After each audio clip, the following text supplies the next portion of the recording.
P K പാറക്കടവിൻ്റെ ഇടിമിന്നലുകളുടെ പ്രണയവും മീസാൻ കല്ലുകളുടെ കാവലും എന്ന ഈ പുസ്തകത്തിൽ 2 ചെറിയ നോവലുകളാണ് ഉള്ളത്. ഈ പുസ്തകത്തിൻ്റെ പുറംചട്ടയിൽ സച്ചിദാനന്ദ മാഷ് പറയുന്നത് പോലെ രാഷ്ട്രീയ വിഷയങ്ങൾ എങ്ങനെ കലാപരമായി കൈകാര്യം ചെയ്യാമെന്നതിൻ്റെ മികച്ച ഉദാഹരണമാണ് ഈ പുസ്തകത്തിലെ ആദ്യ നോവൽ ഇടിമിന്നലുകളുടെ പ്രണയം.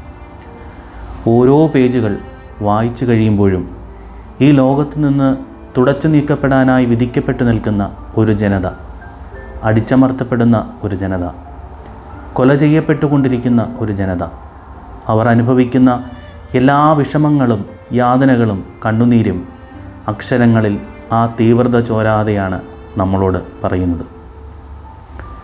ചുവരിലെ ചിത്രത്തിൽ നിന്നിറങ്ങി വന്ന് ഫർനാസ് എന്ന പലസ്തീൻ പോരാളി അലാമിയോട് താൻ കണ്ടുകൊണ്ടിരിക്കുന്ന പലസ്തീൻ പോരാട്ടം വിവരിക്കുന്നതിലൂടെയാണ് നോവൽ ചലിക്കുന്നത്.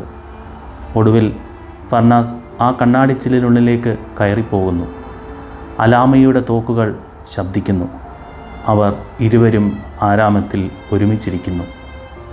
അവിടെ അറാഫത്തിനൊപ്പം മോണ കാട്ടിച്ചിരിക്കുന്നയാളെ അവൾ ഗാന്ധി എന്ന് വിളിക്കുന്നു. പല പേജുകളും വായിച്ച് അവസാനിപ്പിക്കുമ്പോൾ കണ്ണുകൾ അറിയാതെ നനയുന്നു.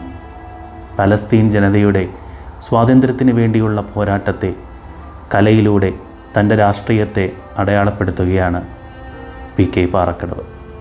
ഒരു മികച്ച നോവൽ തന്നെയാണിത്, വായിക്കപ്പെടേണ്ട ഒരു നോവൽ. ഓർമ്മകളുടെ പായ്ക്കപ്പൽ നിറയെ കഥകളാണ്. കടൽക്കരയിലും ഉറക്കറയിലും കുന്നിൻപുറത്തെ ചാവോക്കുമരത്തിൻ്റെ തണലിലും കാറിലും ഒക്കെ ചേർന്നിരുന്ന് സുൽത്താൻ കഥ പറയുകയാണ് ഷഹൻസാദയോട്.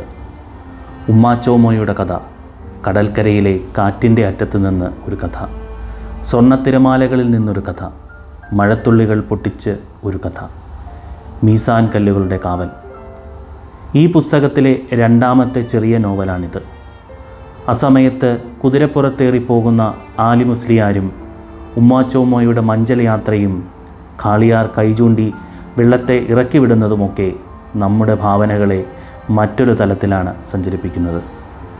നെഞ്ചുകീറി നെഞ്ചിലൊളിപ്പിച്ചു വെച്ച വേരുകളിൽ ചോരയിട്ടു വീഴുന്ന കുറേ കഥകൾ അവളുടെ മുറിയിൽ വിതറി അവൾക്കൊരു മയ്യത്തു കട്ടിലായി, ഒരു മീസാൻ കല്ലായി, കാവലായി സുൽത്താൻ അവൾക്ക് കഥ പറഞ്ഞുകൊണ്ടേയിരുന്നു.